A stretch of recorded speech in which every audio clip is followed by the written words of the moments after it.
Bonjour, ici Patrick Pierrat, éditeur d'InfoBref. Cet épisode du balado InfoBref vous est offert par le service d'hébergement web Planet Hoster. Voici l'essentiel des nouvelles en ce mercredi 29 novembre. Le secteur public sera à nouveau en grève le mois prochain. Les 4 centrales syndicales ont annoncé que les 420 000 employés des secteurs de la santé, des services sociaux, de l'éducation et de l'enseignement supérieur qu'elles représentent seront en grève du 8 au 14 décembre. Les centrales syndicales affirment que cette grève sera la dernière avant le déclenchement éventuel d'une grève générale illimitée. De son côté, la Fédération interprofessionnelle de la santé a annoncé que ses 80 000 membres seront en grève, eux, du 11 au 14 décembre. Et puis, en pleine négociation avec le secteur public, le ministre de la Santé, Christian Dubé, a déposé des amendements à sa réforme de la santé. Il propose de créer 2 nouvelles catégories d'emplois au sein du réseau, alors qu'il en existe 4 actuellement. Par exemple, les infirmières auraient leur propre catégorie et les préposés aux bénéficiaires ne seraient plus dans la même catégorie que les menuisiers, par exemple. Christian Dubé explique que ces changements permettraient au gouvernement de présenter des offres différenciées aux syndicats. Mais les syndicats ont déjà répondu que les catégories d'emploi n'ont pas besoin d'être, disent-ils, rebrassées au stade actuel. L'accord commercial avec l'Ukraine suscite une polémique à la Chambre des communes. Les conservateurs ont voté contre un projet de loi qui vise à mettre à jour un accord de libre-échange Canada-Ukraine, et ce, autant la semaine dernière en Chambre qu'hier en comité parlementaire. Les conservateurs soutiennent qu'ils ne s'opposent pas à la modernisation de l'accord, mais seulement à certaines parties, notamment à celles qui mentionnent que les 2 pays s'engagent à promouvoir la tarification du carbone. Mais les libéraux fédéraux accusent les conservateurs de tourner le dos à l'Ukraine, comme le feraient actuellement les républicains aux États-Unis. Les parcs de la CEPAC ouvriront de nouveau cet hiver leurs portes gratuitement. Du 18 décembre au 13 mars, les Québécois pourront accéder gratuitement aux parcs nationaux 3 jours par semaine. Il faut consulter le site de la CEPAC pour savoir les jours où les parcs seront ouverts et réserver ses billets puisque le nombre d'entrées chaque jour est limité. Lors de la première édition de cette initiative l'an dernier, plus de 57 000 visites gratuites avaient été offertes. Les parcs étaient alors gratuits seulement 2 jours par semaine. Cette initiative coûte environ 800 000 $ au gouvernement. Alliance entre Air Transat et Porter Airlines. Les 2 transporteurs aériens canadiens forment une coentreprise qui vise à mieux exploiter leurs réseaux respectifs de destinations qui sont complémentaires. Air Transat est spécialisé dans les vols de vacances vers l'étranger, vers le sud et en Europe, alors que Porter dessert surtout des destinations urbaines à l'intérieur du Canada et des États-Unis. L'objectif de Transat et Porter est de faciliter la coordination et la commercialisation de vols de correspondance d'un transporteur à l'autre en vue d'augmenter la demande pour leurs vols. Mais les 2 sociétés vont continuer à exercer leurs activités indépendamment sous leur marque comme avant. L'essentiel de l'écosystème de la filière batterie au Québec est presque établi.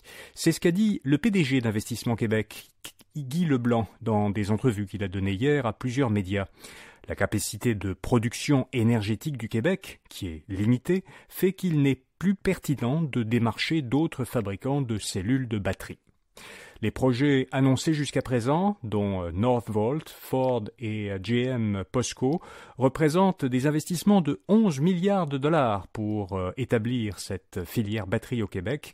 D'autres projets seront annoncés prochainement, dont ceux de Nouveau Monde Graphique et Vail, et Guy Leblanc pense que cela devrait porter le total des investissements à 15 milliards de dollars.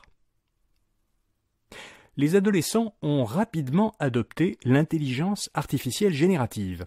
79% des Britanniques de 13 à 17 ans utilisent des produits et services d'IA générative. La proportion est même de 40% chez les 7 à 12 ans, alors qu'elle n'est que de 31% chez les 16 ans et plus.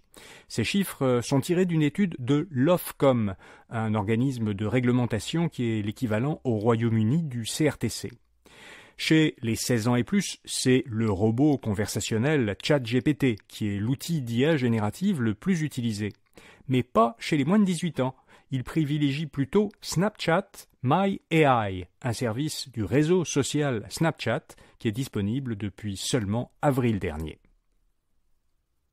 Un mot de notre commanditaire grand partenaire d'InfoBref. Planet Hoster propose une solution de stockage massive pour préserver vos données, comme les archives de vos ordinateurs et sites web transactionnels.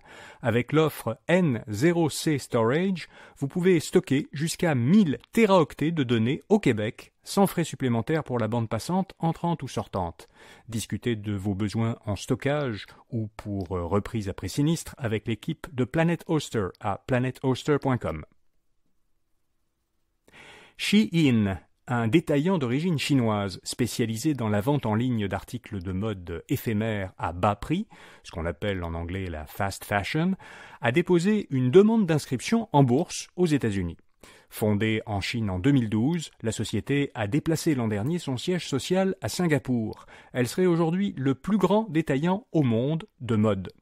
Shein est connu pour faire sa promotion dans les médias sociaux auprès d'une clientèle jeune.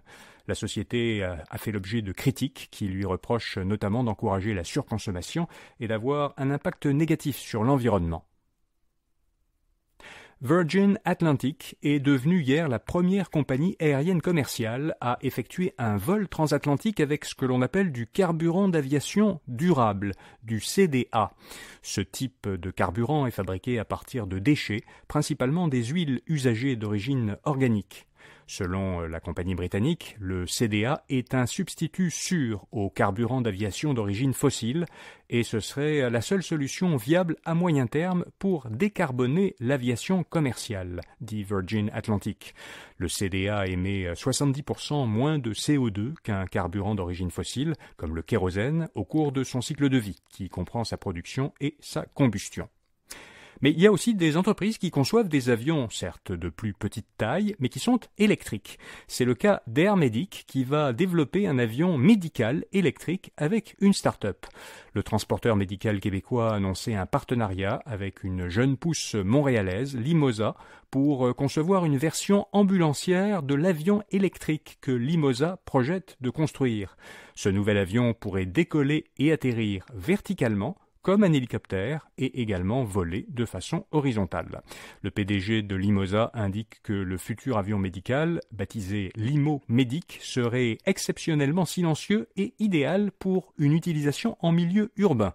Le premier Limo Medic devrait être opérationnel en 2028. Son usine de fabrication doit être construite à Longueuil. Voilà, vous savez l'essentiel. Bonne journée et à demain matin.